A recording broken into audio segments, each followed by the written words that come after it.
Hey there, Wrexham fans. How are you? Stay until the end and I'll tell you all about the Dragons' last game and some controversies that happened before the match.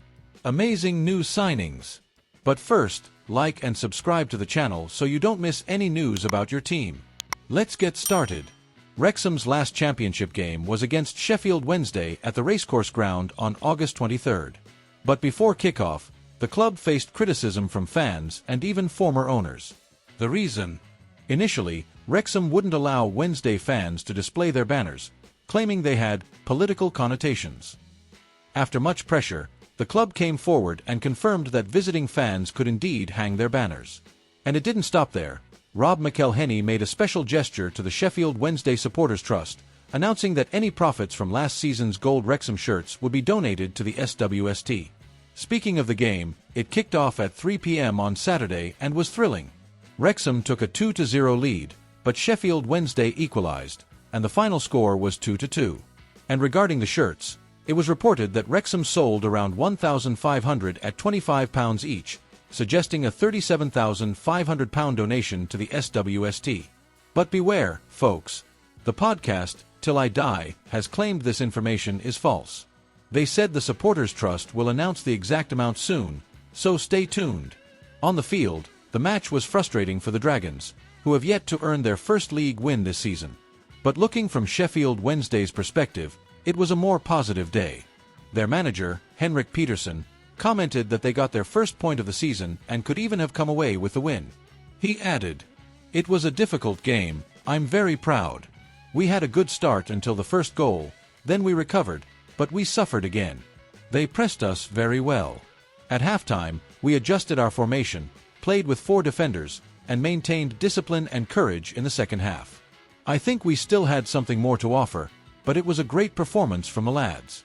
The second half saw more shots and chances, and the 2-2 draw was more than deserved. If there were to be a winner today, I think it would have to be us." Earlier this month, Wrexham beat off the competition to secure Kiefer Moore in a £2 million deal from Sheffield United. Phil Parkinson is thrilled with the signing of the striker, who has quickly become a key player in the Dragons' forward line. Now, Moore is speaking about his experience in Wales and what motivated him to accept the move. He told Leader Live, "I'm loving it. It's an incredible club to be a part of, and I've loved every bit of it. I know what this club wants to achieve, and we're all working hard to achieve it. It's been a monumental rise, and this club has had incredible success. To be a part of it now is incredible. It was an opportunity one felt I couldn't turn down." Speaking on the pitch, Kiefer Moore scored twice in Wrexham's 2-2 draw with Sheffield Wednesday over the weekend. Unfortunately, he's still dealing with an ankle problem, just like he did in his debut against Southampton.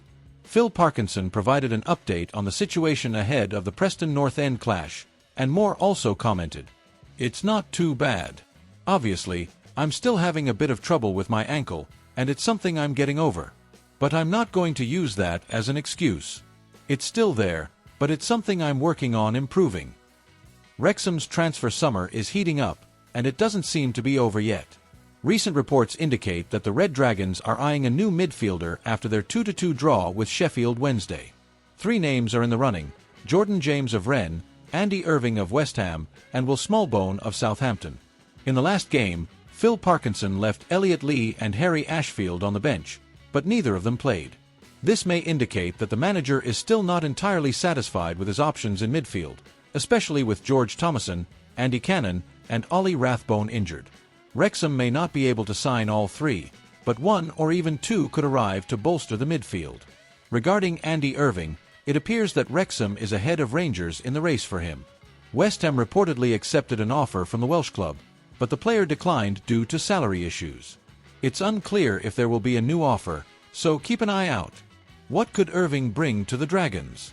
He started out in the heart of Midlothian youth system, played in Germany with Türkgücü München, and excelled in Austria with Austria Klagenfurt, scoring 16 goals in 64 appearances. He's now in the Premier League with West Ham.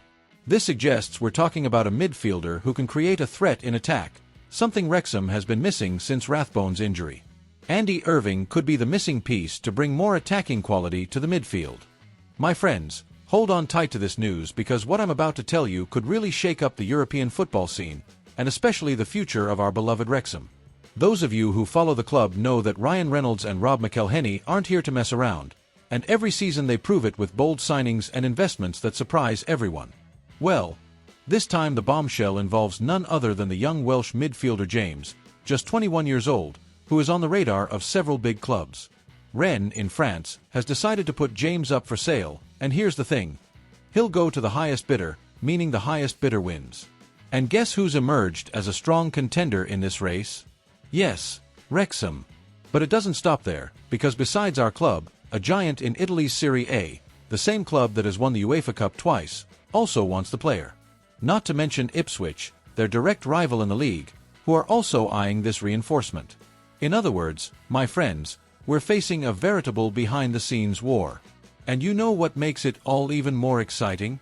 The player's background. James isn't just any prospect. He was bought by Rennes last summer for £4 million, coming from Birmingham, and signed a 4-year contract. In his first season, he already showed his quality, playing 25 matches. And that's not all. The kid has already made 20 appearances for the Wales national team, demonstrating his talent and international experience. We're talking about a young player, but one who already boasts experience and maturity, something Wrexham can capitalize on. But don't worry, the battle is fierce. Parma, from Italy, coached by Carlos Cuesta, a former Arsenal assistant, has also entered the fray. They want James to bolster the ambitious project they're building. However, behind-the-scenes information suggests that Wrexham may end up being the player's preferred choice. And let's be honest, who wouldn't want to be part of this incredible project being built by Reynolds and McElhenney? Just look at what's already happened this summer. Major signings like Nathan Broadhead, Kiefer Moore, and Danny Ward, all stars of the Welsh national team, have arrived. In addition, the club has invested heavily in Callum Doyle, Lewis O'Brien, and Connor Cody, names that clearly demonstrate that Wrexham is ready to compete on equal terms with established clubs. It's a significant investment, attracting attention not only in England but around the world. Now, just imagine, James arriving to join this powerful squad. A young man with the potential to become a key player in midfield, playing alongside players who already have international experience. It would be a huge leap in quality for Wrexham, who are determined to write a new chapter in their history. And I want you to join me in this debate. What do you think should happen? Should Wrexham open their safe havens and go all out to secure James, even facing stiff competition from Italian clubs and Ipswich itself, or would it be better to hold on to that money and invest in someone else? Could this be the big missing piece for the team to truly compete at the top? Leave your opinion in the comments, because I really want to hear your thoughts. This topic is catching fire and will generate a lot of discussion in the coming days. And hey, if you've made it this far, it's because you enjoy keeping up with all the latest Wrexham news. So subscribe to the channel and activate the bell, because here you'll always be up to date with the latest news, rumors, and behind-the-scenes news from the most charismatic club in the world. And stay tuned, because in the next few hours I'll bring you more explosive updates on potential signings still being negotiated. So stay tuned, because the James saga is just beginning and promises to be full of excitement. Will we see this young talent wearing the Wrexham jersey? I'll tell you all about it as soon as I have any news.